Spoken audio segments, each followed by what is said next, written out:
తెలుగు రాజ్యం ప్రేక్షకులకు హృదయపూర్వక స్వాగతం. నేను మీ చిల్లగట్టు శ్రీకాంత్ కుమార్. మళ్ళీ తిరిగి ఈవేళ మన స్టూడియోకి రోచిష్మాన్ గారు ఇచ్చేయటం జరిగింది. అందరూ ఆసక్తిగా ఎదురు చూస్తున్నారు. ఇప్పటివరకు మేము చేసినటువంటి కదంబాలు ఏవైతే ఉన్నాయో అవన్నీ కూడా సంగీతపరమైనటువంటి వివరాల్ని విశేషాల్ని మీకు అందించడానికి చేసినటువంటి ప్రయత్నం అయితే ఈసారి మాత్రం సుప్రసిద్ధ సినీ కథానాయకుడు, అట్లాగే తమిళనాడు ప్రజల హృదయాల్ని చూరగొన్నటువంటి, ఆనందంగా అందరినీ అలరించినటువంటి, వాళ్ళ హృదయాలలో తన స్థానాన్ని అప్పటికీ ఇప్పటికీ ఎప్పటికీ సుస్థిరం చేసుకున్నటువంటి గౌరవనీయులు శ్రీ ఎంజి రామచంద్రన్ గారి గురించి మాట్లాడాలనుకుంటున్నాం. నమస్కారం రోచిష్మాన్ గారు. నమస్కారం అండి. ఇది మీ కోరిక మేరకు మీతో మాట్లాడి చాలా విషయాలు మనం మీతో పంచుకున్నప్పటికీ ఎంజి రామచంద్రన్ గారి గురించి మాట్లాడటానికి మీరు ఎక్కువగా ఆసక్తిని కనబరిచారు. ఎందుకు? ముఖ్యంగా చిన్నప్పటి నుంచి నాకు ఆయన మీద అభిమానిగా కాదు, అధ్యయనం చేసిన వ్యక్తిగా, అంటే అధ్యయనం అంటే ఏదో గొప్పగా చేయడం అనేది కాదు, ఆయన్ని గమనించిన వ్యక్తిగా ఈ తరానికి ఎప్పటికీ కూడా ఆయన అవసరం మనకి ఉంటుంది అనేది.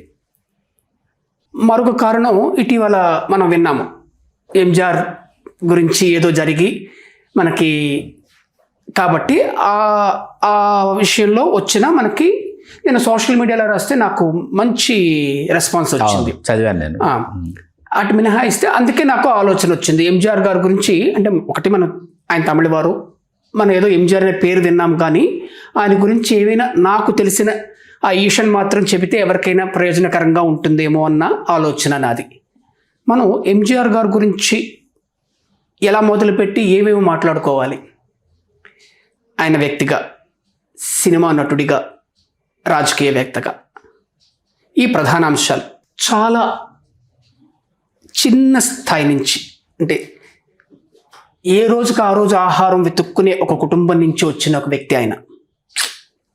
ఆయన పరిస్థితి అంటే ఆయన బాల్యం కానివ్వండి, అట్లా గత్యంతరం లేని పరిస్థితుల్లో నాటక సమాజాల్లో చేరి ఏమిటేమిటో చేస్తూ అలా ఒక రాష్ట్రానికి అధికారిగా, ముఖ్యమంత్రిగా ఎదిగిన వ్యక్తి. ఆయన ప్రయాణం ఎవరికైనా స్ఫూర్తిదాయకం, ఆదర్శం. ఎలా అంటే ఎన్నో రకాలుగా, నుంచోవడం దగ్గర నుంచి, కూర్చోవడం దగ్గర నుంచి, మాటలు వాడడం దగ్గర నుంచి, ఇలా ఒక్కొక్క అంశంగా మనం చర్చించుకుంటూ వెళదామండి. ముందు మీరేమైనా అడిగితే అక్కడి నుంచి మనం మొదలు పెడదాము. తప్పకుండా. ఎందుకంటే ఎంజి రామచంద్రన్ గారిని చూసి, ఎంజి రామచంద్రన్ గారి యొక్క నడవడిక కావచ్చు, రాజకీయాల్లో ఆయన సాధించినటువంటి విజయం కావచ్చు, ఇవి ఎన్టీ రామారావు గారిని విపరీతంగా ప్రభావితుని చేశాయని చెప్తారు. అట్లాగే ఎంజి రామచంద్రన్ గారు ఆయన ముఖ్యమంత్రి అయిన రోజు నుంచి మరణించేంత వరకు కూడా ఆయన ముఖ్యమంత్రిగానే దాదాపు 13 సంవత్సరాలు కొనసాగినటువంటి నేత కూడా ఆయన. 70వ పడిలో ఆయన మరణించినప్పటికీ కూడా 13 సంవత్సరాలు నాన్ స్టాప్గా ముఖ్యమంత్రిగా వ్యవహరించడం అనేది, ముఖ్యమంత్రిగా ఆయన తన జీవితాన్ని ప్రారంభించి ముఖ్యమంత్రిగానే ఆయన తన జీవితాన్ని ముగించడం అనేది, అది అత్యంత ఆసక్తికరమైనటువంటి ఒక కోణం అనిపిస్తుంది నాకు. అంటే ఇంతగా ప్రజల ఆదరాభిమానాల్ని నాటికి చూరగొన్నటువంటి నాయకుడు ఎంజి రామచంద్రన్ గారు. నాటి నుంచి నేటి వరకు కూడా ఇవాళ తమిళనాడుకు వస్తే అక్కడ ఎంజి రామచంద్రన్ గారి ప్రస్తావన లేకుండా, ఎంజి రామచంద్రన్ గారి గురించి ఇవాళకి మనం మాట్లాడుకోకుండా, ఎంజి రామచంద్రన్ గారి పేరుని రాజకీయ పార్టీలు వాళ్ళు వినియోగించుకోకుండా అక్కడ రాజకీయాలు తెల్లారవు, ఆ రాజకీయాలు అక్కడ ముగిసిపోవు. ముఖ్యమైన విషయం ఏమిటంటే, ఈ మార్చిలో మనం 2026 మార్చిలో ఉన్నాము. అవును. ఇవాళ మనకి 20వ తారీఖు. వారం రోజుల క్రితం ఆయనకు గుడి కట్టారు. ఎంజిఆర్ వారం రోజుల క్రితం, 2026 మార్చిలో వారం రోజుల క్రితం 5 అడుగుల పంచలోహ విగ్రహంతో నాదమేడు అనే ఒక ఊర్లో ఎంజిఆర్కి గుడి కట్టారు. ఇవాళకి అంటే వారం రోజుల క్రితం. అంటే ఇంకా మనం ఆలోచించుకోండి ఏమిటనేది. అంటే ఓటమి ఎరగని రాజకీయవేత్త ఆయన. ఇక్కడ అంటే మనం ముందు చెప్పుకోవాలా వెనక చెప్పుకోవాలా అన్న విషయాన్ని పక్కన పెట్టేస్తే, ఈ కాలం రాజకీయాలకి కుల రాజకీయం చేయని వ్యక్తి ఆయన ఎంజి రామచంద్రన్. మత రాజకీయం చేయని వ్యక్తి. చాలా ఆశ్చర్యం. ఇవాళ మనకి రాజకీయ నాయకులు కుల రాజకీయంతో కానివ్వండి, ఓట్ల కోసమని, అలాగే మత రాజకీయం, ముఖ్యంగా మైనారిటీ వర్గాలను ఏవైనా అంటున్నారో, లేకపోతే విదేశీ మత సంతుష్టీకరణ, ఇది చెయ్యని తొలి రాజకీయ నాయకుడు భారతదేశంలో ఆయనేనేమో, ఎంజి రామచంద్రన్. ఎంత ఆశ్చర్యకరమైన విషయం అంటే, నేను సోషల్ మీడియాలో రాస్తే ఒక జర్నలిస్ట్ ఆయన చెప్పుకున్నారు కూడా, అంటే నేను నా పేరు ఉటంకించి ఆయన చెప్పారు. ఆ డిఎంకే అంటే ఆయన ప్రత్యర్థి కరుణానిధి గారికి గంపగుత్తగా 70-80% ఈ క్రిస్టియన్ ముస్లిం ఓట్లు వెళ్తున్నా అవును చెక్కు చెదరలేదు ఆయన. వాళ్ళని అంటే ఒక వర్గాన్ని సంతుష్టీకరణ చేయడం, అంటే అది హిందూ అయినా కానివ్వండి, క్రిస్టియన్ అయినా కానివ్వండి, లేకపోతే ఒక కులమైనా కానివ్వండి, ఇంకో కులమైనా కానివ్వండి, అసలు ఆ సంతుష్టీకరణకి ఆయన వెళ్ళలేదు. ఇది చాలా గొప్ప విషయం. అవును, రాజకీయాలు ఏంటంటే ఆ వర్గాన్ని సంతృప్తి అసలు ఆయన వెళ్ళలేదు. ఆయన పని విధానం, ఆయన ఆలోచన, లేకపోతే నేను ఉంటాను అంటే ఆయనకు భయం కూడా వేయలేదు. నేను ఓడిపోతాను, ఒక 70-80% ఒక వర్గం ఓట్లు, అంటే 2 వర్గాల ఓట్లు, అంటే క్రిస్టియన్ ముస్లిం ఓట్లు కరుణానిధికి వెళ్తున్నా ఆయన చెక్కు చెదరలేదు. ఇది ఈనాటి ప్రతి ప్రాంతీయ స్థాయిలో ప్రతి రాష్ట్ర రాజకీయ నాయకులకి ఇది చాలా ఆదర్శనీయమైన విషయం. ముఖ్యంగా అంటే ఆంధ్రప్రదేశ్ రాష్ట్రానికి పవన్ కళ్యాణ్ గారు కానివ్వండి, మన లోకేష్ గారు కానివ్వండి, ఈ అంశం మీద ఆలోచిస్తే దేశానికి చాలా మేలు జరుగుతుంది. అంటే ఇది చెప్పడం చాలా మామూలుగా ఉంది, కానీ మీరు లోతుగా ఆలోచిస్తే ఒక ముఖ్యమంత్రి ఏ కులాన్ని, ఏ మతాన్ని సంతుష్టీకరణ చేయటము అనేది లేకుండా ఆయన చివరి వరకు ఓటమి ఎరగలేదు. ఆయన ఇది శోధించి మనం ఒక అధ్యయనం చేసి తెలుసుకోవాల్సిన అంశం ఆయనకి. తర్వాత ఇంకా ఆయన జీవితం లోపలికి వెళితే నేను చెప్పినట్టుగా కడు పీతరికం నుంచి వచ్చి, అంటే శ్రీలంకలో పుట్టారని చెప్తారు ఆయన, మలయాళీ అని చెప్తారు. మరి ఆయన స్థిరపడింది తమిళనాడులో. ఆయన తమిళ్ బాగా మాట్లాడగలరు. అంటే కరుణానిధి లాగా పెద్ద వక్త కాదు, అన్నాదురై లాగా పెద్ద వక్త కాదు, కానీ ఏం మాట్లాడితే జనాలు కదులుతారో ఎంజీఆర్కి బాగా తెలుసు. అందుకని అంత పెద్ద వక్త, అంత పెద్ద షార్ప్ మైండెడ్ కరుణానిధి గారు కూడా ఎంజీఆర్ని గెలవలేకపోయారు. జీవించి ఉండగా ఎప్పటికీ గెలవలేదు. ఇంకా చాలా అంశాలు మనం వెళ్తూ చర్చించుకోవచ్చు. ఆ తర్వాత ఆయన అంటే బ్రతుకు తెరువు కోసం నాటకాల్లోకి వచ్చి ఏవో చేసి అంటే ఎవరైనా ఇవాళకి ₹1 ఇస్తే తినడం, మళ్ళీ రేపొద్దునకి అది ఉండదు. అంటే వీళ్ళందరూ చెప్తారు కొన్ని ఉదాహరణలు. ఆ రోజుకి ఒక పడి అరిసి అంటారు, అంటే ఒక పడి బియ్యం అని. పడి అంటే మరి సేరు అని అనుకోవచ్చు, సేరున్నర అలాంటిది ఏదో. అలా వస్తే వాళ్ళ అమ్మ 2-3 రోజులు అన్నం పెట్టేదట, అంతే వాళ్ళకి. ఆ స్థితి నుంచి ఆయన 1936లో సతీ లీలావతి అనే ఒక సినిమాలో ఆయన జూనియర్ ఆర్టిస్ట్. మీరు చెప్తే నమ్మరు, 16 ఏళ్ళు ఆయన జూనియర్ ఆర్టిస్ట్గా ఉన్నారు. 16 సంవత్సరాలు జూనియర్ ఆర్టిస్ట్గా ఉన్నారు ఆయన. ఎవరికి తెలియదు. 36లో సతీ లీలావతిలో ఒక పోలీస్ వేషం ఏదో వేస్తే చూపిస్తారు. ఆ వేషం వేస్తే అక్కడి నుంచి ఇంకా ఎన్నో ఎదురు దెబ్బలు, ఎన్నో అవమానాలు, లేవడం, పడిపోవడం. అంటే ఆయనకి అప్పట్లో చిన్నప్పుడు పెళ్లి చేసేవారు. ఒక భార్యని పోగొట్టుకున్నారు, తంగమణి అని ఆవిడ పోగొట్టుకున్నారు. తర్వాత సదానందవల్లి అని ఒక ఆమె, జయలలిత పోలిక ఆవిడలో ఉంటుంది. ఆ సదానంది వల్లి అనే 2వ భార్యకి టీబీ వస్తే వైద్యం చేయించుకోలేకపోయారు. అంటే ఆ రోజుల్లో టీబీకి ఇంత వైద్యం లేదు. 2 టీబీకి ఆ వైద్యాన్ని భరించగలిగే ఆర్థిక స్తోమత లేదు. ఈ స్థితిలో ఆయనకి అంటే అలా బతికిన వ్యక్తి అప్పటికే నేను ఇది ఒక మనం హాయిగా తినొచ్చి వాళ్ళ అనే స్థితిలో లేరు ఆయన. 36లో ఆయన సినిమా నటుడుగా వచ్చారు. మీకు ఇంకా ఆశ్చర్యకరమైన విషయం ఏంటంటే 36 అంటే నాగేశ్వరరావుకి, రామారావు గారికి చాలా ఆయన మొదటి సినిమా 36 సతీ లీలావతి అని. ఆ తర్వాత అశోక్ కుమార్ అని ఒక సినిమా వచ్చింది 42లో. ఈ సినిమా అశోక్ కుమార్ అంటే త్యాగరాజ భాగవతర్ అని ఆయన అప్పుడు సూపర్ స్టార్. ఇక్కడ అశోక్ కుమార్ విషయంలో మరొక ప్రధాన అంశం ఏమిటంటే భారతదేశ సినిమాల్లో అశోకుడి వేషం వేసిన తొలి నటుడు మన నాగయ్య, చిత్తూరు నాగయ్య గారు. ఎవ్వరూ వేయలేదండి. తర్వాత రామారావు గారు వేశారు. తర్వాత మన టీవీ సీరియల్స్ ఏవో వచ్చాయి. ఐ థింక్ షారూక్ ఖాన్ కూడా వేసినట్టు. కానీ తొలిసారిగా సామ్రాట్ అశోకుడు పాత్రధారి చిత్తూరు నాగయ్య గారు అశోక్ కుమార్ సినిమాలో. అంటే అశోక్ కుమార్ అంటే అశోకుడి కుమారుడు అని, అంటే కునాలుడి హీరో అనమాట. అందులో కన్నాంబ హీరోయిన్. అది త్యాగరాజ భాగవతర్ చేశారు. అందులో ఎంజీఆర్ జూనియర్ ఆర్టిస్ట్. అందులో 42కి ఆ జూనియర్ ఆర్టిస్ట్. మెల్లమెల్లగా మనకు తెలుగులో వీర కంకణం అని ఒక సినిమా వచ్చింది. అది హిందీలో ఆజాద్ అని వచ్చింది. మలైకళ్ళని తమిళ్లో వచ్చింది. పక్షిరాజా వాళ్ళు తీశారు అది.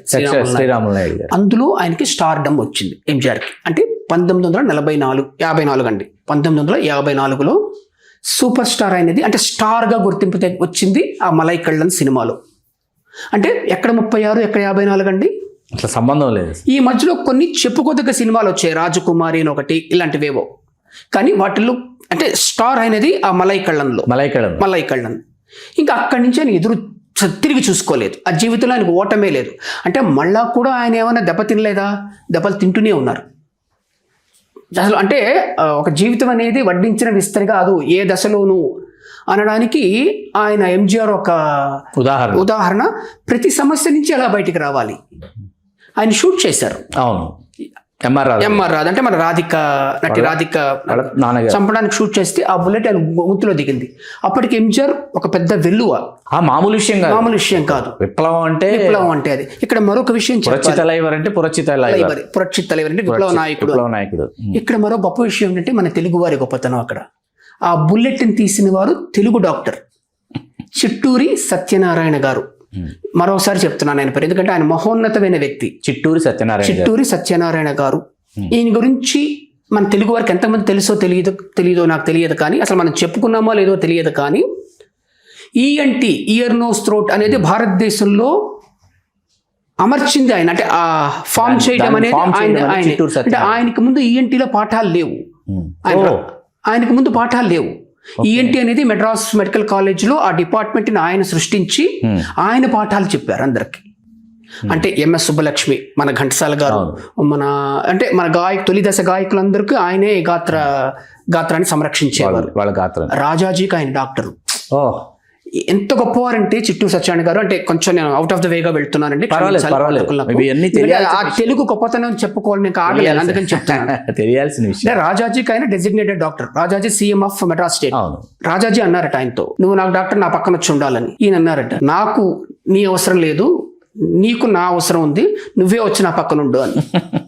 నిజంగానే కీల్పాక్ చెన్నైలో ఈయన ఇంటి పక్కన రాజాజీ తీసుకుని వచ్చారు. జాన్ ఎఫ్ కెనడీని కలిశారు ఆయన.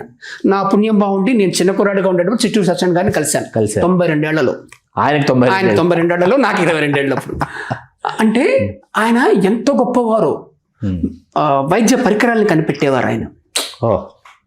ఆ బుల్లెట్ తీసినప్పుడు చెప్తారు ఎంజీఆర్ దాని దృఢ చిత్తాన్ని, ఏం చేయమంటారు మరి నన్ను అంటే ఇంకొక డాక్టర్ చెప్తారు నాకు. అంటే ఆయనకు ఇంకో డాక్టర్, నాకు ఫ్యామిలీ డాక్టర్ రత్న సభాపతి అని ఆయన చెప్తారు నాకు. అతనికి ఉన్నంత, ఎంజీఆర్కు ఉన్నంత విల్ పవర్ మరొకరికి ఉండదు అని. ఆయన ఏం చేయమంటారని అడుగుతారు డాక్టర్ని. ఇలా తలకిందులుగా నుంచోమంది అంటే తలకిందులుగా నుంచి వెళ్ళిపోతారు డాక్టర్. మరుసటి రోజు డాక్టర్ వస్తే ఆయన తలకిందులుగానే నుంచుని ఉంటారట. అంటే కొంచెం ఎగ్జాగరేషనే, కానీ ఎందుకంటే మీరు దిగమని చెప్పలేదు కదా నాకు. అంటే ఒక వైద్యుడికి ఒక పేషెంట్ ఎట్లా ఉండాలి, అంటే ఒక ప్రేక్షకుడికి ఒక హీరో ఎట్లా ఉండాలి, ఇలా ప్రతి అంశంలోనూ ఆయన ఒక ఆదర్శనీయంగా ఉండేవారు.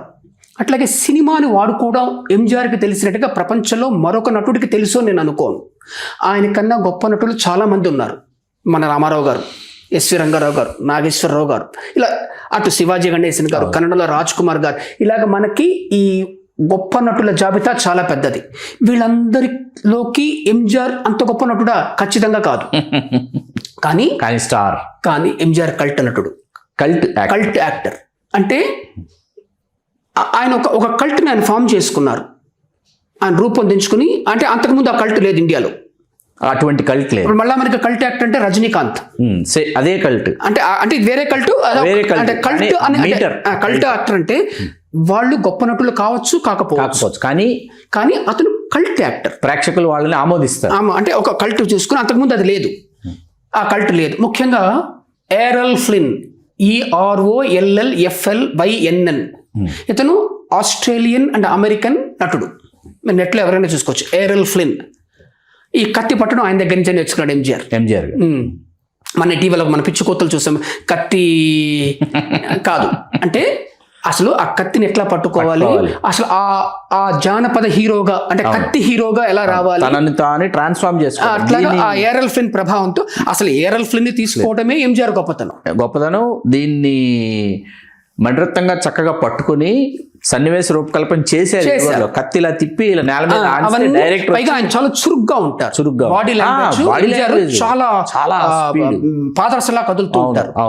సాధారణంగా డూప్ లేకుండా ఫైట్లు చేస్తారు. డూప్ తెలుసు ఆయనకి, కానీ ఆ కత్తి చేయడము లేకపోతే ఎగరడము ఇవన్నీ, ఇప్పుడు ఇక్కడ నుంచి ఫైట్ చేస్తూ గబుక్కన ఎక్కడ ఎగరాలంటే ఆయన ఎగురుతాడు. ఓకే, అంటే బాడీ ఫిట్నెస్ చాలా కాన్సన్ట్రేషన్ ఆయనకి, అంటే ఆయన హెల్త్ మీద చాలా కాన్సన్ట్రేషన్. ఇట్లాగా ఒక కల్ట్ యాక్టర్గా అతను ఆ జానపద హీరోగా, మళ్ళా ఈ సాంఘికాలకు వస్తే సాంఘికాలుగా తన పరిమితి ఏమిటో తనకు తెలుసు.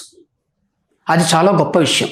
ఇప్పుడు మనకి రామారావు గారికి పరిమితి లేదండి. ఆ ప్రతిభ, అంటే రామారావు అంత గొప్ప నటుడు భారతదేశంలో మరొకడు ఉంటారా అంటే కాదు. అంత ప్రతిభావంత విస్తృతి అసలు ఏ పాత్రనైనా సాధించగలను, నేను చేయగలను అని చేసేశారు. అంత ప్రతిభావంతమైన నటుడు మరొకరు ఉండరు భారతదేశంలో. అంటే మన ఎన్టీ రామారావు గారు ఉన్నంత ప్రతిభ మరో నటుడికి ఉండడం ఆశ్చర్యం, అంటే ఒప్పుకోవడం అది మనం తీసుకోలేము, అబద్ధం అవుతుంది.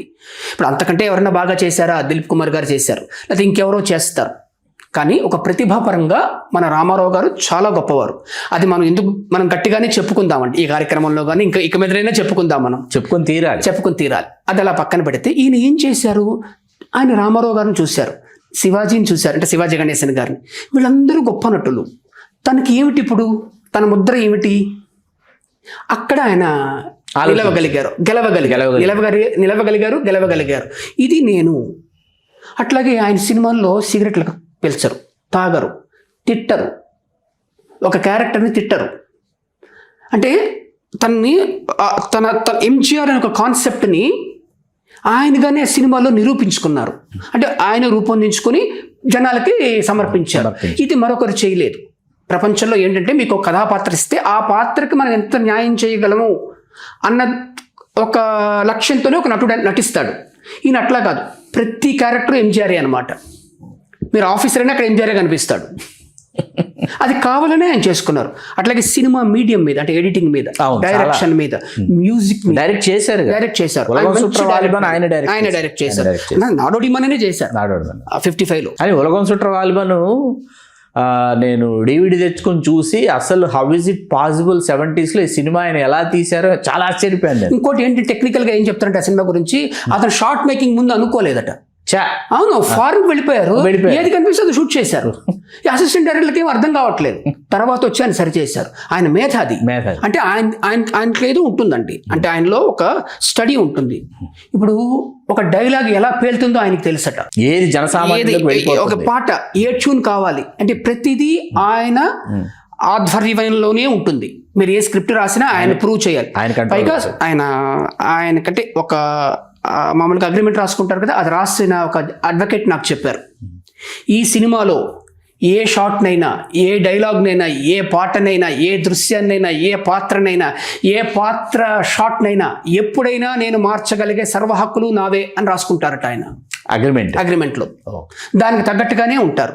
అందుకని ఆయన సినిమాలో నాణ్యత అనేది కాదు, జనరంజకత్వం అనేది.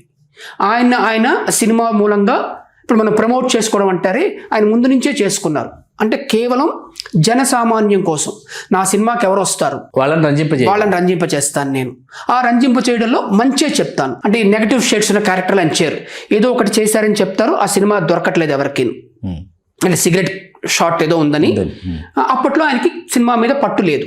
ఆ రోజుకి తిండికి ఆ షాట్ దొరికితే చాలని చేసిన పరిస్థితులు అవి.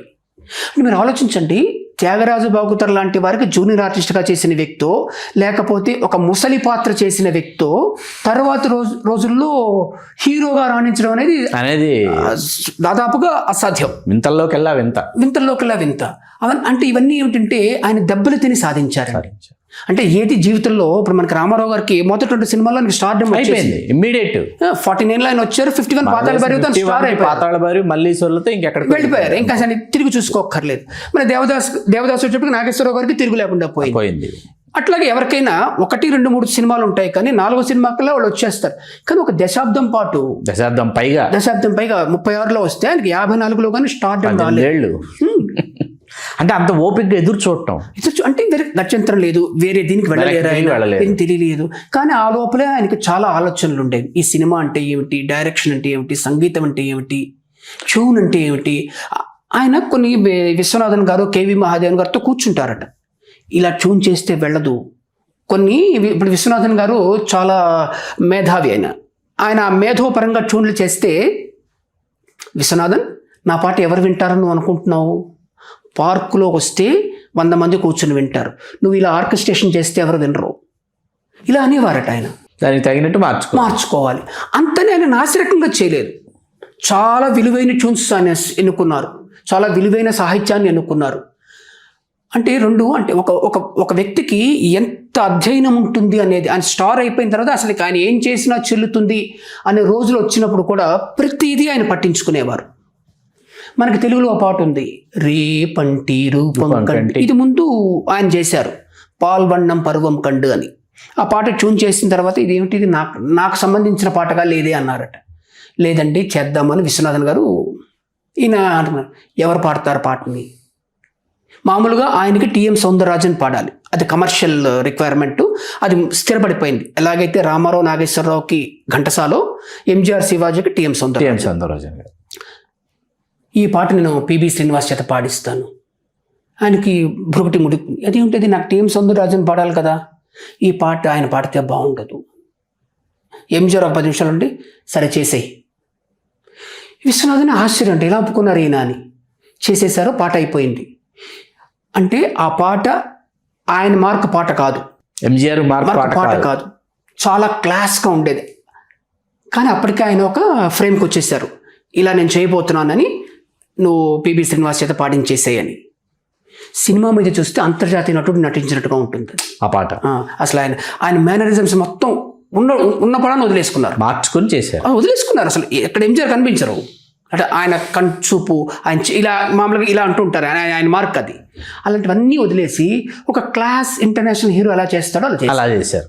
అంటే ఇది ఆ పాట రూపొందుతున్న దశలోనే ఆయన తీర్మానించుకున్నారు, ఇలా చెయ్యాలి. అద్భుతం.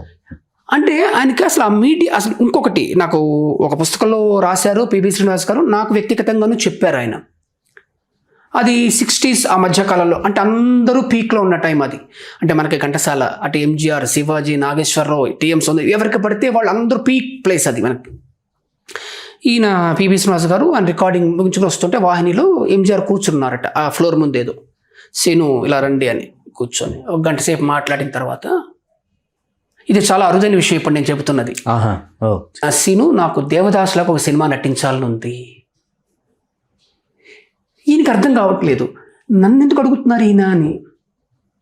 ఈయనకి సింగర్కి అని దర్శకుడిని అడగాలి, లేకపోతే స్టోరీ రైటర్కి చెప్పాలి, ఇలాంటి కథ నాకు సృష్టించి ఇవ్వండి అని. అంటే ఏంటి, దేవదాసు, చిరంజీవులు ఇలాంటి సినిమా అంటే ఆయనకి అప్పటికే విసిగిపోయారు అనమాట ఈ కమర్షియల్ సినిమా చేసేసి. ఆయనలో కూడా కళాకారుడు ఉన్నాడు, ఆ ప్రశ్న ఉంటుంది ఆయనకి. ఆయన ఏం చేస్తారు, ఇలా చూద్దామండి, సరేనండి అన్నట్టు అలా చూసుకుంటూ, మీరే పాడి పెట్టాలి, నాకు పాడి పెట్టాలి, పాడి కొడుకును. ఈయనకి అర్థం కావట్లేదు, టిఎం సౌందరరాజన్ కదా ఆయనకు పాడవలసింది అని. లేదు అంటే దేవదాస్ సినిమాలో ఎలాంటి పాటలు ఉంటాయి, హృదయాన్ని ద్రవింపజేసేటట్టు, దానికి టిఎం సౌందరరాజన్ సరికాదు అని ఎంజిఆర్ నిర్ణయించుకున్నారు. ఆయనకి అప్పటికి తెలుసు అనమాట అది. ఇక్కడ మరొక విషయం చెప్తానంటే, మన ఎస్పి బాలసుబ్రహ్మణ్యం గారి గురించి 66లో బాలసుబ్రహ్మణ్యం వచ్చారు, అదంతే, పెద్దగా ఏం రాలేదు. 68కి డబ్బింగ్ పాటలు ఏవో పాడుతున్నారు.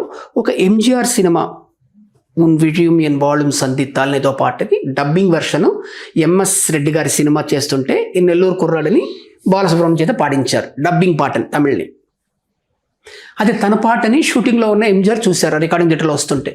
ఈయన వెళ్ళి ఆ పాడింది ఎవరు అని, ఇలా ఎవరో బాలసుబ్రహ్మణ్యం అట, నా తర్వాత పాట అతనికి పాడించండి అని.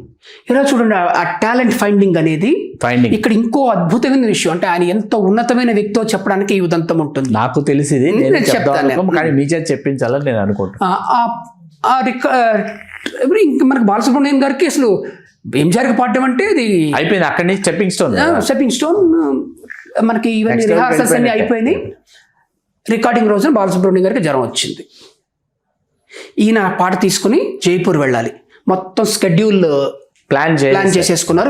ఆయన డైరెక్టర్ ఆ సినిమాకి, ఎంజిఆర్ డైరెక్టర్.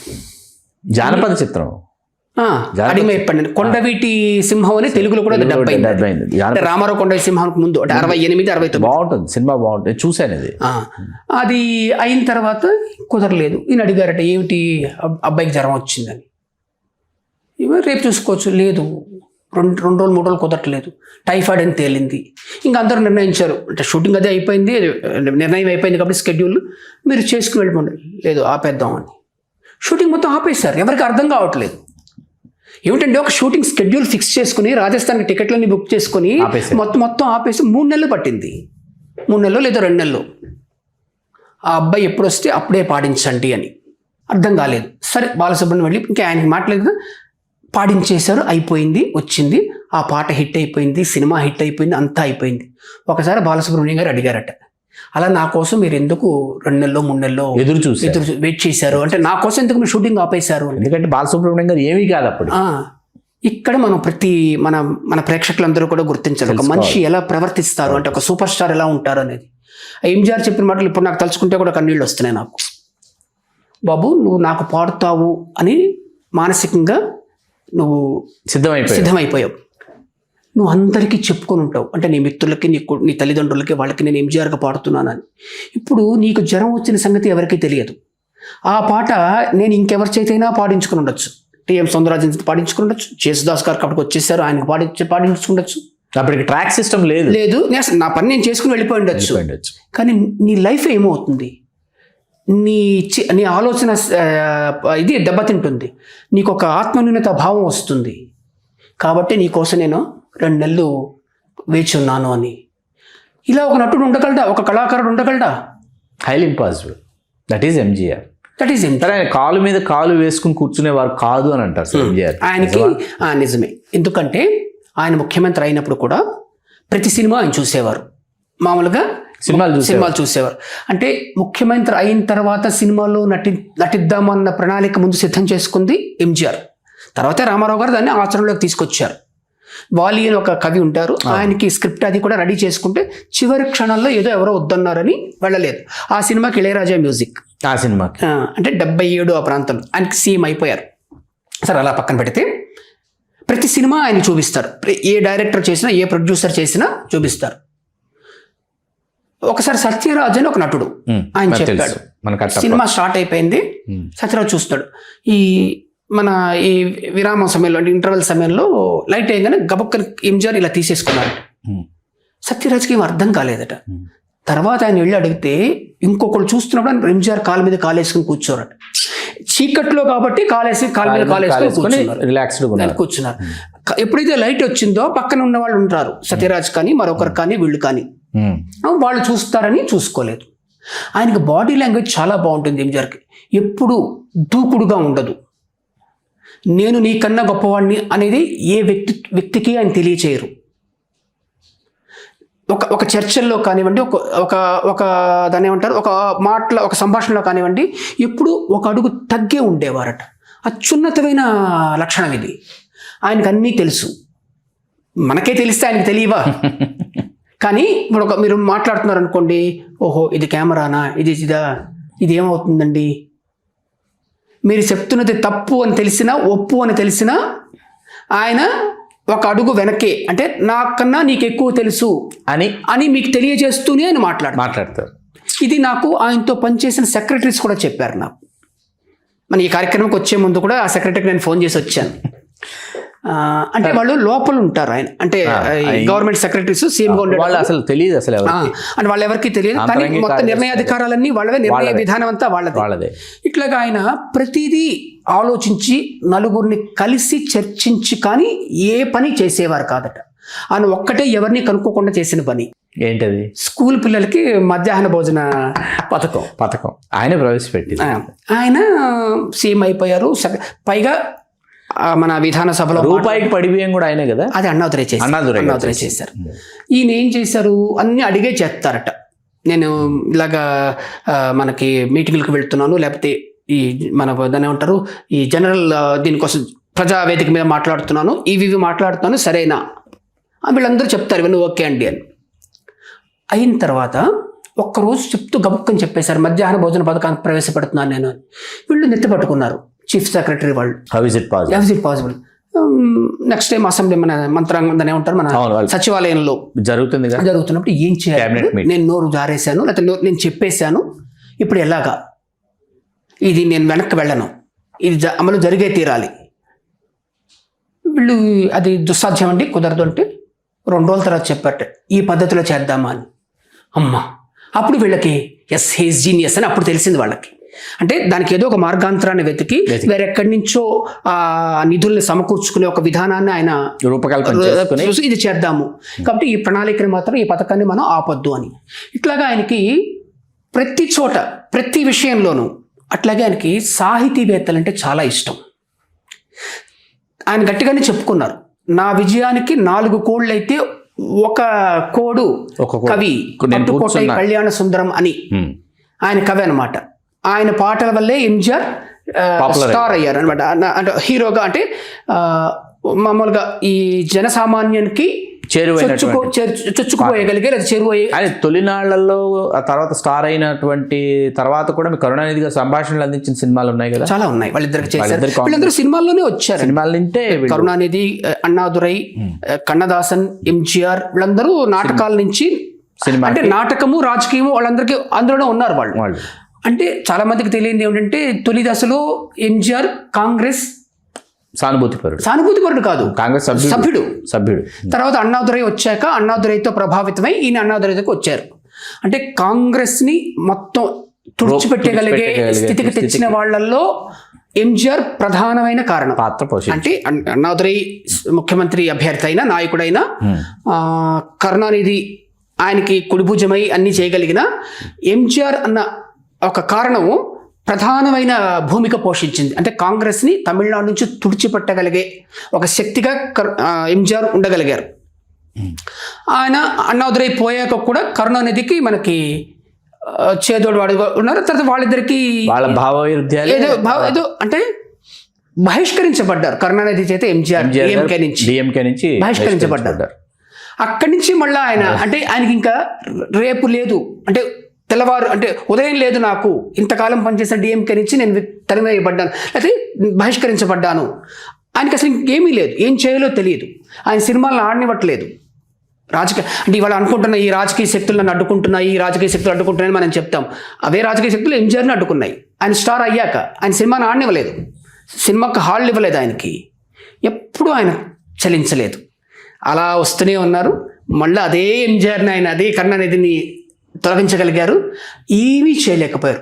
మరొక గొప్ప విషయం ఏంటంటే ఆయన పడుకుని గెలిచిన అభ్యర్థి. ఆయన మొత్తం భారతదేశంలో అమెరికాలో బ్రూక్లిన్ హాస్పిటల్లో ఉన్నారా లేరా, అంటే ఎంజిఆర్ అనే ఒక వ్యక్తి ప్రాణాలతో ఉన్నారా లేరా అన్న స్థితిలో ఉండి కూడా అఖండ విజయాన్ని సాధించారు. ఆయన అభ్యర్థి పత్రాలను కూడా ఇండియన్ కాన్సులేట్కి ఇచ్చారు అమెరికాలో. అంటే ఇక్కడ ఆయన పూర్తి చేయగలిగే, సంతకం పెట్టగలిగే స్థితిలో కూడా లేదు. గెలిచారు ఆయన. అంటే జనాల్లో అంత పెనవేసుకుపోయారు ఆయన. జనాలు ఆయన జనాలతోనే బతికారు. ఆది దశ నుంచే ఆయనకు ₹1 వచ్చినప్పుడు ఒక సంఘటన చెప్తారు. అప్పుడప్పుడే ఆయన వస్తున్నారు నటుడుగా, కొంత డబ్బు వస్తున్నది, అంటే ఒక ₹100 వస్తుంది అనుకోండి. ఇంట్లో ఆ రోజు ₹20 ఇచ్చారట. వాళ్ళ అమ్మ అడిగారట ఇదేమిటిదని. అప్పుడు చెప్పారట, ఈ ₹80 నేను ఒక కుటుంబానికి ఇచ్చాను. అంటే వాళ్ళకి ఏదో సమస్య అయితే ఎక్కడికో వెళ్ళవలసి వస్తే టికెట్లు, దారి ఖర్చులకు ఇచ్చాను. అప్పుడు వాళ్ళ అమ్మ అనుకుందట, అంటే నా కొడుకు కాదు, అతను చాలా మంది కొడుకు. అట్లాగే ఆయన చేశారు. ఎంత ఇచ్చారో తెలియదు. మీరు పెళ్లి అని వెళ్తే అలా ఇస్తారట. ఎంత ఇస్తారో, నగలు కానీ ఏది కానీ. పెళ్లిళ్ళకి వచ్చి చేతుకున్న వాచ్ అందుబాటులో ఉంటుంది. ఈవి అంటాం మనం తెలుగులో, అంటే వితరణం అనేది ఈవి అంటాం. దానశీలత్వం అనేది ఆయనలో విపరీతంగా ఉంది. ఆయన ఎంత గొప్ప మేధావో, ఎంత గొప్ప ఇతర అంశాలలో ఆయనలో ఆ వితరణ చేయటం అనేది అంత గొప్ప అంశము. ఎప్పుడు పడితే అప్పుడు, ఏది పడితే అది, గబుక్కని ఏది పడితే అది తీసేసుకో.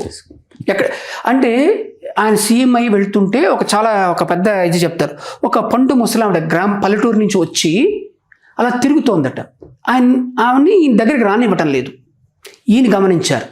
ఆమెను పంపించండి. వస్తే ఆవిడ చెప్పిందట, నాకు చిన్న గుడిసు ఉందండి, దాన్ని ఎవరో కబ్జా చేశారు, నాకు దిక్కు లేదండి అని. వెంటనే అది పిలిచి వాడిని, ఎవరైతే కబ్జా చేశారో వాడిని ఈయన ఎదురు కాబట్టి ఈయనే కొట్టారు అతన్ని. ఆయన కొరడా తెప్పించి కొట్టి ఆ స్థలం ఇచ్చేయండి. ఇట్లాగా ఒక సామాన్యుడి కోసం బతికిన వ్యక్తుల్లో ఆయన ఒకడు. ఆయన స్థితిలో, అంటే ఒక స్టార్, ఆయన కొన్ని వేల కోట్లు సంపాదించుండొచ్చు ఆ రోజు ప్రమాణాలు తీసుకున్నా కూడా ఎప్పుడు సంపాదించలేదు. జానకి రామచంద్రన్ గారు మూడో ఆమె. అంటే అది కూడా ఆ రెండో భార్యకి ఆవిడ చాలా సన్నిహితురాలు అని, సదానందవల్లికి సన్నిహితురాలు అని. ఆ సదానందవల్లి పోలికలు జయలలితలో ఉంటాయి కోమలవల్లి. అందుకని కొంత ఆయన దగ్గర అయ్యారు అంటారు. ఆ సాన్నిహిత్యం నమ్నాడు కదా ఆయన ఆఖరి చిత్రం. నమ్నాడు మన కథానాయకుడు ఇలాంటివన్నీ చాలా వచ్చాయి. నమ్నాడు ఆయన సీఎం అయిన తర్వాత కూడా సినిమాలు రిలీజ్ అయినాయి, సినిమాలు విడుదలైంది. నమ్నాడు మన కథానాయకుడు రామారావు చాలా తల్లా పెళ్ళామా వాళ్ళది చాలా రామారావు సినిమాలు ఇక్కడ వచ్చాయి. మన అదే ఎంజీఆర్ సినిమాలు రామారావు గారు చేశారు. మీకు రాముడు భీముడు రామారావు గారు ఇక్కడ చేశాక అక్కడికి వెళ్ళింది. అయితే అక్కడికి వెళ్ళిన తర్వాత ఆయన మార్క్ సినిమా అయిపోయింది. అది ఎంజీఆర్ సినిమా అయిపోయింది. దిలీప్ కుమార్ చేసినా అది అవ్వలేదు, కానీ ఈయన చేసినప్పుడు మాత్రం వెంగవెట్టి పెళ్ళి అయ్యేది. ఆయన మార్చేస్తారు ఆయన. అంటే డైరెక్ట్ మొత్తం అసలు షార్ట్ ఎక్కడ పెడుతున్నావు, లిరిక్ ఎవరు రాస్తున్నారు, ఏమిటి డైలాగు. మీకు ఒక చాలా ఆశ్చర్యకరమైన విషయం చెప్తాను. చెప్పండి. కన్నదాసన్ మహోన్నతమైన కవి తమిళనాడులో. ఆయనకి చెడింది, తీసేశారు కన్నదాసన్ని. ఆయన పాటలని వాలి గారు రాశారు. అంటే 61 నుంచి 62 నుంచి వాలి గారు రాశారు. విశ్వనాథన్ గారికి కన్నదాసన్ అంటే చాలా ఇష్టం. 70లో ఆయనకు ఒక ఇది జట్టింది, ఇది ఒక ట్యూన్ చేసి కన్నదాసన్కి పాట రాయించుకొని ఎంజీఆర్ అని చెప్పలేదు రాయించుకొని ఆయనకు వినిపించారు రికార్డింగ్ ముందు. ఈ పాట కన్నదాసన్ చేతి ఎందుకు రాయించావు అని అడిగారు. ఆయన శైలి తెలిసిపోయింది. ఎట్లా తెలిసిందంటే ఆ మాట కన్నదాసన్ చెప్తే వాలి రాయలేడు. అంటే ఒక సాహిత్య స్థాయిని కన్నదాసన్ ఎంత గొప్పవాడో ఈయనకి తెలుసు. అందుకని ఆయన ముఖ్యమంత్రి అయిన వెంటనే కన్నదాసాన్ని ఆస్థాన కవిని చేశారు. ఎంజీఆర్ గారు ముఖ్యమంత్రి అయిన వెంటనే చేశారు. అంటే అంతవరకు వాలి 62 నుంచి 76 వరకు వాలి గారే రాశారు. ఇంకెవరికి మధ్యలో ముత్తులింగం అని ఎవరో రాశారు, ఇంకెవరో రాశారు, పులమే పిత్తన్ అని ఎవరో రాశారు. కానీ వాలి ప్రధానంగా ఉండేది. అంటే వాలి ఎంజీఆర్ ఆ బంధత్వాన్ని వాళ్ళు విడదీయలేము. అలాంటిది ముఖ్యమంత్రి అయిన వెంటనే కన్నదాసాన్ని ఆస్థాన కవిని చేశారు. ఎవరికి అర్థం కాలేదు. అంటే దాన్ని బట్టి ఏంటంటే ఆయనకి ఏది ఏంటో తెలుసు, ఎవరేమిటో తెలుసు. వాలి కన్నా కన్నదాసన్ గారు గొప్ప కథ అనేది ఎంజీఆర్కి తెలుసు, చేశారు. మరొక గొప్ప విషయం ఏంటంటే వాళ్ళిద్దరికి పడేది కాదు. కన్నదాసన్ గారికి నోరు ఎక్కువ, చాలా దారుణంగా విమర్శించేవారు.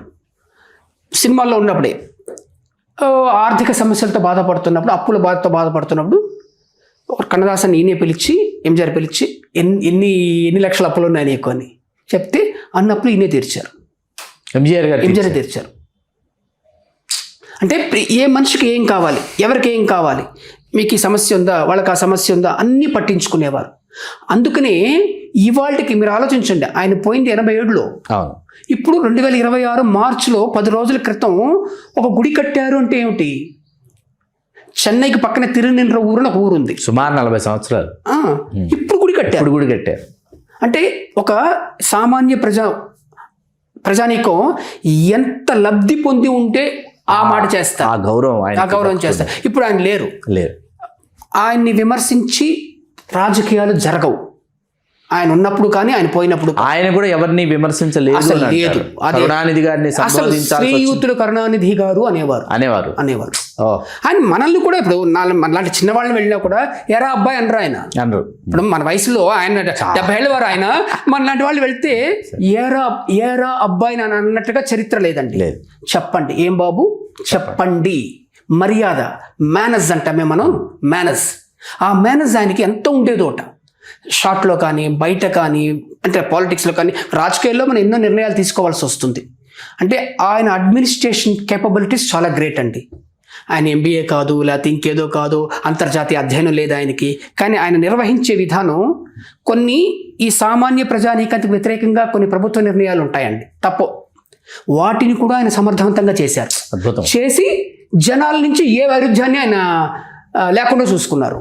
అంటే నేను చేస్తున్నది తప్పు కాదు, ఇది రాష్ట్ర దీనికి అని. మరొక గొప్ప విషయము ఈరోజు మన చర్చా కార్యక్రమం కాదు, మన దేశానికి అవసరమైన ఒక విషయం ఎంజీఆర్ చేశారు. ఇవాళ మన గౌరవనీయులు అమిత్ షా గారు చేస్తున్నారు. 6 నెలల ముందు చెప్పారు, నేను ఈ మార్చికో ఏప్రిల్కో నక్సలిజం నేను నిర్మూలిస్తాను, నక్సల్ రహిత భారతదేశం అని ఆల్మోస్ట్ విజయం సాధించేశారు. అలాంటిది ఆయన అప్పట్లోనే చేశారు. అసలు నక్సలిజం అనేదాన్ని చెప్పా పెట్టకుండా, శబ్దం లేకుండా పూర్తిగా వెళ్లతో నిర్మూలించారు తమిళనాడులో. Hats off. ఈ కార్యక్రమంలో ఆయనకి దాన్ని నమస్కారం చేస్తున్నాను నేను.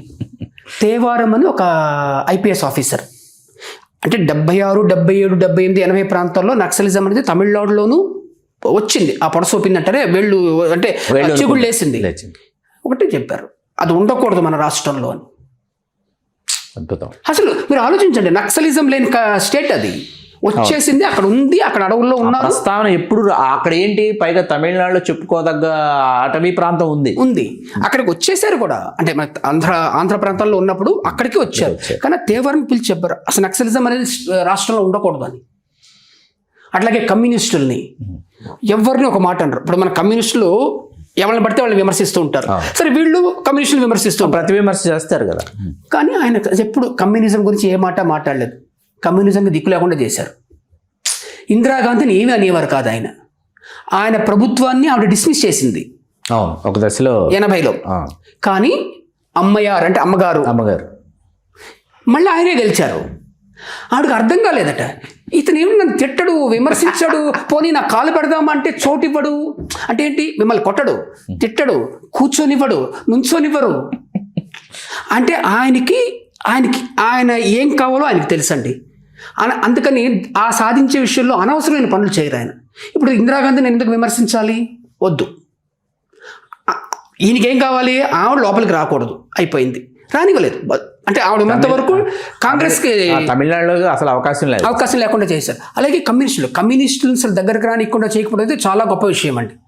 ఎందుకంటే వాళ్ళకి అంతర్జాతీయ నెట్వర్క్ ఉంటుంది, వాళ్ళు ఏవైనా చేయగలరు. అలాంటిది ఏమీ చేయలేకపోయారు. అలాగే నక్సలిజంలో పూర్తిగా అసలు రానివ్వలేదు ఆయన. ఒక దశలో ఎంజీఆర్ గారికి, జయలలిత గారికి అగాధం ఏర్పడింది కదా సార్. అయింది ఒక దశలో. అవి కొన్ని ఇక్కడ చెప్పకూడదు మనం, ఇంత మహోన్నతమైన అందులో మన వాళ్ళు కూడా ఉన్నారు కాబట్టి వాటిని మనం వెళ్ళకుండా మహోన్నతమైన చర్చ. అంటే ఎంజీఆర్ గారు అనేది మనకు ఆదర్శనీయం కావాలి. ఇందాక నేను చెప్తున్నది, ఒక నటుడుగా, ఒక కళాకారుడిగా, సాటి కళాకారుడిగా మర్యాద ఇవ్వడం, ఆ కళ మీద ఆయనకి పట్టు, ఒక కళ మీద పట్టు అండి. అంటే ఆయన నటుడే, దర్శకుడు కాదు, కానీ ఆయన దర్శకత్వ శాఖలో పట్టుంది. ఫైట్ల మీద పట్టుంది ఆయనకి. కొన్ని ఫైట్లు ఆయనే కంపోజ్ చేసుకుంటారు. అసలు అదే చెప్తారు, ఒక ఫైట్ చేస్తున్నప్పుడు డూప్ ఎక్కడ రావాలి ఆయన మార్క్ చేసుకుంటారట. ఇంతవరకు ఫైట్ చేసి షార్ట్ మళ్ళీ ఎడిటింగ్ రూమ్ లోకి ఆయన వెళ్తారు. అట్లాగే సంగీతం మీద, సాహిత్యం మీద, అసలు ఆయనకి సినిమా మీద విపరీతమైన స్టడీ. అంటే ఆయన సినిమాలు దాటి ముఖ్యమంత్రి అయిన తర్వాత కూడా ఒక అద్భుతమైన విషయం చెప్తాను మీకు. అంటే చెప్పండి. చారు హాసన్ గారు, అంటే కమల్ హాసన్ గారు అన్నయ్య, సుహాసిని గారు నాకు చిన్నప్పుడు ఆయన అలవాటు. అంటే నాకు 18, 19 ఏళ్ళు ఉండేటప్పుడు ఆయనతో రెగ్యులర్గా కలిసేవాడిని. అమావాస్య చంద్రుడు అని ఒక సినిమా వచ్చింది, రాజపార్వై.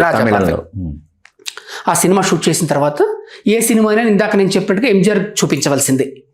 కమల్ హాసన్ గారు, చారు హాసన్ గారు ఎంజీఆర్ సినిమా చూపించారు. ఏవి మాట్లాడలేదు, సినిమా చూశారు. మీరు చాలా జాగ్రత్తగా గమనించండి. అంటే ఎంజీఆర్ ఎంతో గొప్పవారో చెప్తాను నేను. అయిపోయింది, మీ ఇద్దరు భోజనానికి వచ్చేయండి అని. అంటే ఎంజీఆర్కి ఇంకో హ్యాబిట్ ఏమిటంటే, ఇప్పుడు మీరు కలిసినా నేను కలిసినా ముందు వాళ్ళ ఇంట్లో షడ్రసోపేతంగా సకల, అంటే లెక్కకు మించిన పదార్థాలతో భోజనం పెడితే కానీ రెండో మాట మాట్లాడరు ఆయన. ఎంజీఆర్ ఆయన చెప్తారు, ఎవరైనా ఆయన ఇంటికి వచ్చి భోజనం చేయకుండా వెళ్తే కొడతారంటారు ఊరికే. అంటే ఆయన చెప్తారట, తెలియకుండా వెళ్తే ఒకసారి మా ఇంటికి వచ్చి భోజనం చేయకుండా ఎవరు వెళ్ళకూడదు, మీరు తిని వచ్చినా సరే తిని వెళ్ళండి, లేకపోతే రేపు మీరు తినేంత వరకు, అరిగేంత వరకు మా ఇంట్లో ఉండండి. అది ఆయన రూల్. అది పాపం నిజంగానే పెడతారు, హృత్పూర్వకంగానే భోజనం పెడతారు. అట్లాగా ఇద్దరికి భోజనం పెట్టేశారు, అయిపోయింది, బయటకు వస్తున్నారు. ఎంజీఆర్ కమల్ హాసన్ గారి భుజం మీద చేయేసి, కమల్ అంటే ఆయన మాటలు యథాతథంగా నాకు చారు హాసన్ గారు చెప్పినవి నేను మొదటిసారిగా ఇక్కడ నమోదు చేస్తున్నాను. సినిమా చాలా బాగా తీసావు, మంచి సినిమా, గొప్ప సినిమా. వీళ్ళిద్దరు పొంగిపోయారు. ఒక పాస్ అంటారే, మన పాస్ ఇచ్చి జనాలకి ఎంజీఆర్ సినిమాలే కావాలి, ఇదే మాట అన్నారు. మక్కൾക്ക് ఎంజీఆర్ పడం దాన్ వేణం. వీళ్ళకి అర్థం కాలేదు. ఇప్పుడు ఏంటి, ఆ సినిమా బాగుందంటున్నాడా, బాగాలేదంటున్నాడా? బాగుందని అన్నారు, గొప్పగా ఉందన్నారు. అంటే వీళ్ళు ఏవైతే గొప్పగా, నిజంగా ఆ సినిమా గొప్ప సినిమా, వీళ్ళు ఏవైతే గొప్పగా అనుకున్నారో అంత గొప్పతనమో ఆయన చెప్పారు. మళ్ళీ ఈ ఆఖరి మాట ఏమిటి వీళ్ళకి అర్థం కాలేదు. అంటే నాకు చారు హాసన్ గారు చెప్పింది, అయిపోయింది, వీళ్ళు వచ్చేసారు, ఏమిటో అర్థం కాలేదు, వచ్చేసారు, సినిమా ఫ్లాప్, కమర్షియల్లీ ఫ్లాప్. ఒక రోజు అంటే ఫ్లాప్ అయినప్పుడు కూడా వీళ్ళకి తెలియలేదు. ఏదో కొన్ని రోజుల తర్వాత ఇది ఎంజీఆర్ చెప్పింది అని అప్పుడు అర్థమైంది. అంటే జనాలకి ఇంత నాణ్యమైన సినిమా వెళ్ళదు, జనరంజకత్వం వేరు. అంటే ఎన్టీఆర్ సినిమాలే కావాలి అంటే ఇలాగా జనరంజకత్వం సినిమాలే కావాలి అని. ఎంత బాగుంది చూడండి ఆయన. అసలు సినిమా రాలేదు అసలు. అలాగే ఆయన చాలా అర్థం చేసుకునేవారు. ఆయనకి మన ఎన్టీ రామారావు గారు అంటే చాలా అభిమానం. అంటే నటుడుగా సింగం నడిక్కరద పారడా అనేవాడు రామారావు గారిని చూడగానే. అంటే పైగా అంత గొప్ప నటుడు శివాజీ అని వాళ్ళకు ఉన్నారు. అయినా సరే ముఖ్యంగా రాజు పేద సినిమాలో ఆయన చెప్తారు అద్భుతమైన పాత్ర ఇలా చేస్తారు అని. అంటే వాళ్ళిద్దరికి కూడా అనుబంధం చాలా ఉండేది. మన రామకృష్ణ సినీ స్టూడియోస్ కూడా ఎంజీఆర్ చేతుల మీదుగానే క్లాప్ కొట్టారు. పైగా అంటే చెప్తారట ఇది నటన అంటే అంటే అంటే ఇట్టే కాదు, దిలీప్ కుమార్ అన్న, అమితాబ్ బచ్చన్ అన్న. ఇంకో ఉదాహరణ చెప్తాను, అవళ్ళు ఒక తోడరు కథ, అంతులేని కథ. అప్పటికి బాలచంద్ర గారి ట్రెండ్ స్టార్ట్ అయిపోయింది. మరో విషయం చెప్తాను ఈ బాలచంద్ర గారి గురించి, అది మళ్ళీ గుర్తు చేయండి. నీరు కుమిలి అవన్నీ వచ్చేసాయి అప్పటికి. అసలు బాలచంద్ర యుగమే స్టార్ట్ అయిపోయింది. కోడళ్ళు తెలుగు బాలచంద్ర అనేది ఒక యుగమే వచ్చేసి ప్రపంచం మొదలైపోయింది. న్యూ వేవ్ ఫిల్మ్స్ అంటాం కదా, న్యూ వేవ్ ఫిల్మ్స్ బాలచంద్ర నుంచి వచ్చేసాయి. ఆయన ఆస్థాన దర్శకుడు ఒక ఉన్నాడు పా నీలకంఠన్ అని. సేమ్గా అయిపోయిన తర్వాత అంటే ఎరా అన్నట్టుగా ఎరా అసలు బాలసుందర్ సినిమా ఏమైంది అని. అది చెత్త సినిమా అంటే ఆడదో ఫ్లాప్ అయిపోయింది, ఫ్లాప్ అన్నట్టు. పిచ్చోడా అది సూపర్ హిట్ అవుతుందని. అలాగే సినిమా సూపర్ హిట్ అయింది. అంతులేని కదా. అంటే అసలు ఆ రోజుల్లో అలాంటి కథాంశంతో సినిమా తీసి హిట్ చేయడం చాలా కష్టం. అసలు అది బాలచంద్ర గొప్పతనము. అంటే అదేదో కథలేండి, అంటే ఒక కథానికని వీళ్ళు సినిమా చేశారు. కానీ అది బాలచందర్ న్యూ వేవ్ దర్శకుడు అవడం వేరు. ఈయన అప్పటికే చాలా పాతవారు. 36లో వచ్చిన వ్యక్తికి ఇది 77లోనే ఎప్పుడు వచ్చింది. ఇది అప్పటికే ఆయన పాతవారు. ఆయన సినిమాలు కూడా వదిలేసుకున్నారు. కానీ ఈ సినిమా ఆడుతుంది అని ఒక దర్శకుడికి తెలియదు, ఆయనకి తెలుస్తుంది. పిచ్చోడు ఆ సినిమా సూపర్ హిట్ అవుతుంది చూసుకోని. అట్లాగే సూపర్ హిట్ అయింది అది. ఇంకొకటి శంకరాభరణం కూడా చూశారు ఆయన. అందులో ఆ ఇన్సిడెంట్ ఏంటంటే మేజర్ సుందరరాజు అని ఒక నటుడు ఉన్నాడు. ఆయన ఫిల్మ్ ఛాంబర్కి సెక్రటరీ. శంకరాభరణం అయిపోయింది అని మాట్లాడలేదు. ఈ మేజర్ సుందరరాజన్ అయినా శంకరాభరణం రైట్స్ కొనుక్కున్నారు తమిళనాడు. ఆయనను మనోరమ కొనుక్కున్నారు. సినిమా హిట్లు అవుతున్నాయి, అన్నీ అవుతున్నాయి. ఓ రోజున ఈ ఫిలిం ఛాంబర్ బిల్డింగ్ ఏదో కట్టేసి దానికి పిలిస్తే ఏదో కొన్ని ప్రాబ్లమ్స్ ఏదో వస్తే కారు ఎక్కుతూ మేజర్ సుందరరాజన్ అంతా చెప్పారట, నువ్వు జీవితంలో 2 మంచి పనులు చేసావని. ఒకటి ఈ బిల్డింగ్ కట్టడం, దీన్ని అంటే ఈ నడిగర్ సంఘం ఈ మనకి అనేది మాలాగా ఇది సరిగ్గా నిర్వహిస్తున్నావు. 2వ మంచి పని నువ్వు శంకరాభరణాన్ని కొంటావు అని. తెలుగు కంటే తమిళంలో చాలా పెద్ద హిట్. చాలా స్టడీ చూడండి, అసలు ఎక్కడ దేన్ని తీసుకొచ్చి ఆయన మన అభినందిస్తున్నారో చూడండి. నువ్వు చేసిన మంచి పని శంకరాభరణాన్ని తమిళనాడుకి తీసుకురావడం, పరిచయం చేయడం. ఇక్కడ కళాకారుడికి ఆ కళ మీద ఎంత పట్టు ఉంటుందో చూడండి. అసలు ఆయన వ్యక్తిత్వం కానివ్వండి, కళ కానివ్వండి. ఇప్పుడు మనం న్యూ వేవ్ దర్శకుడు బాలచంద్ర అనుకున్నాం.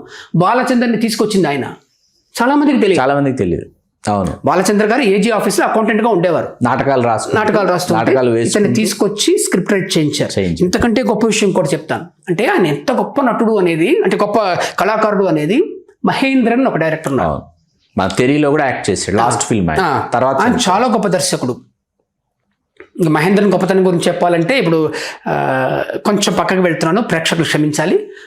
అయతుల్లా ఖామినాయి అంటే ఇప్పుడు ఇరాన్లో ఉన్నారే, ఈ మధ్యన పోయాడే, అతను ఖొమైనీ అంటున్నారు. ఖొమైనీ కాదండి, అయతుల్లా ఖామినాయి అనాలి. అతను ఈ మహేంద్రన్ అనే ఆయన ఊదిరి పూక్కళ్ళని ఒక సినిమా తీశారు. అది పసిడి మొగ్గలను తెలుగులో వచ్చింది, సచాన్ గారు చేశారు దాన్ని. ఈ సినిమా ఏదో ఒక ఫిలిం ఫెస్టివల్కి అక్కడికి వెళ్ళింది, ఇరాన్కి వెళ్ళింది. ఆయన ఇరాన్ అధ్యక్షుడు కాబట్టి ఆయన సినిమా ఆ ఈవెంట్ని ఆయనకి ఇనాగ్రేట్ చేయాలి. మొదటి సినిమా ఇది వేశారు. ఈయనకి అక్కడ ఉన్నది 5 నిమిషాలే. ఇనాగ్రేట్ చేసి బయటకు వచ్చేసేయాలి. అలాంటిది ఆ స్క్రీన్ అవుతుంటే అయతుల్లా ఖామినాయి చూస్తున్నారు. అతను పీఏ చెప్తున్నాడు మనం వెళ్ళాలండి అని. మొత్తం సినిమా చూస్తారు ఆయన, మొత్తం టైం ఇచ్చేసారు. మొత్తం అసలు ఆ రోజు ఆయన స్కెడ్యూల్లో లేదు అది. అంటే ఒక అధ్యక్షుడిగానో, ఒక అధికారిగానో, ఒక కీలకమైన వ్యక్తిగానో ఆ ఉత్సవాన్ని, ఆ సినిమా ఉత్సవాన్ని ప్రారంభించి వెళ్ళిపోవాలి. అలాంటిది ఈయన 5 నిమిషాలు సినిమా స్టార్ట్ అవ్వగానే ఆయనకి ఇంగ్లీష్ రాదండి, అంటే సబ్ టైటిల్స్ చదవలేరు, తమిళ్ వచ్చే అవకాశం లేదు. మొత్తం సినిమా చూసి ఏడ్చుకుంటూ వెళ్ళిపోయారు. భావం అర్థమైంది, భావం ఆయన హృదయాన్ని కదిలించి. అంటే సినిమా తీయడం అంటే అది అంటే సినిమా అనేది విజువల్ మీడియా. డైలాగ్స్ కాదు, కాదు. చాలా మందికి తెలియదు అది. Visual media. రంజిత్ కిల్లాడి కూడా అదే వీడియో. మహేంద్రంది ముల్లు పువ్వు. అంటే అసలు రజనీకాంత్ లో ఈ డైమెన్షన్ ఉన్నది, గొప్ప నటుడు డైమెన్షన్ ఉన్నది ముందు మహేంద్రకే తెలిసి. జానీ కూడా ఆయన చాలా గొప్ప సినిమా జానీ. అలా మన ఫ్రేమింగ్స్ అని మన వాళ్ళని ఎవరో చెప్పుకుంటాం, మహేంద్రన్ ఫ్రేమింగ్ చాలా బాగుంటుంది.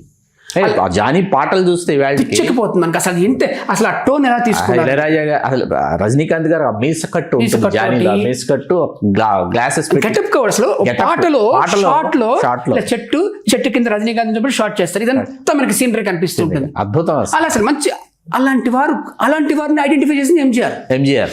ఎలాగో అంటే అతను కాలేజ్ స్టూడెంట్ మహేంద్రన్, ఆయన పేరు అలెగ్జాండర్ అండి. మహేంద్ర అనేది ఆయన పేరు అలెగ్జాండర్. ఆయన కాలేజ్ స్టూడెంట్ కూడా మనం కూడా అలాగే వచ్చి ఉండవు, సినిమాల గురించి విమర్శలు రాయటము, వీడు బాగాలేదు వాడు బాగుందంటము. అవును, అంతేగా.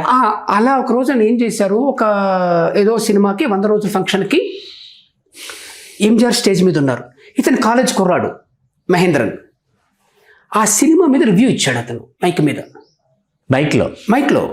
ఎంజీఆర్ కూర్చున్నారు. అయిపోయిన తర్వాత ఆ కుర్రాన్ని పిలవండి రూమ్ కనిపించారు. నువ్వేం చేస్తున్నావు అని. నువ్వు చెన్నైకి వచ్చేసి అని.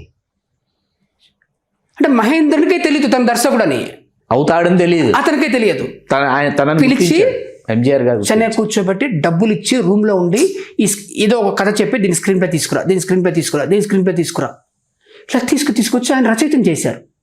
ఈ మహేంద్రన్ గురించి ఇంకో తెలుసుకుంటే మన కొండవీటి సింహ స్క్రిప్ట్ అయిందే, అంటే తంగ పథకం మన శివాజీ గారిది. అది తెలుగులో కొండవీటి సింహంలో వచ్చింది, ఎన్టీఆర్ గారి. అంటే మన వాళ్ళకి కొంచెం అది గుర్తుపెడతారని చెప్తున్నా.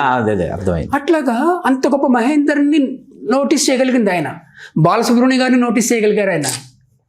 ఏమిటి అంటే ఒక కళాకారుడిగా, వ్యక్తిగా, జీవితంలో దెబ్బలు తిని ఎదిగిన వ్యక్తిగా, ముఖ్యంగా మరోసారి చెప్పినా ఎవరికైనా బాధ కలిగినా అని చెప్తున్నానండి, నక్సలిజం నిర్మూలించిన రాజకీయవేత్తగా తమిళనాడు రాజకీయ ఇవాల్టికి నేను మళ్ళా మొదట్లో చెప్పినట్టుగా ఇవాళ మన రాష్ట్రాలకి, ముఖ్యంగా పవన్ కళ్యాణ్ వంటి వారికి, లోకేష్ వంటి వారికి కుల రాజకీయాలు, మత రాజకీయాలు చేయకుండా ఓటమే లేని రాజకీయ నాయకుడు అవడం ఎలాగా అన్న విషయాల్లో ఎంజీఆర్ ఇప్పటికీ ఎప్పటికీ మనందరికీ ఆదర్శనీయుడు, మార్గదర్శకుడు. అద్భుతం రోచేష్మాన్ గారు. ఇటువంటి మరిన్ని విశేషాలతో మరొకసారి మనం తెలుగు రాజ్యం ప్రేక్షకుల్ని అలరిద్దాం. ఖచ్చితంగా ఈ చర్చ మీకు ఎంతకాలం నచ్చింటుందని నేను ఆశిస్తున్నాను. ఎందుకంటే ఎప్పుడు ఆంధ్రప్రదేశ్ రాజకీయాలు, తెలంగాణ రాజకీయాలు, మన సినిమా విశేషాలు, ఆ విశేషాలు ఇవి మాట్లాడుకుంటూ వెళుతున్నాం. కానీ తమిళనాడు గురించి, అట్లా ఇతర రాష్ట్రాల గురించి, కేరళ గురించి కూడా, కేరళ సినిమా వాళ్ళ గురించి అద్భుతమైనటువంటి విషయాలు రోచేష్మాన్ గారు తెలియజేస్తారు. అవన్నీ కూడా వీలు వెంబడి ఆయన చెన్నై నుంచి హైదరాబాద్ వచ్చినప్పుడల్లా మన ప్రేక్షకులకి వినిపిస్తానని నేను సవినయంగా తెలియజేస్తున్నాను. మీ చిలగట్టు శ్రీకాంత్ కుమార్. చాలా సంతోషం రోచేష్మాన్. నమస్కారం.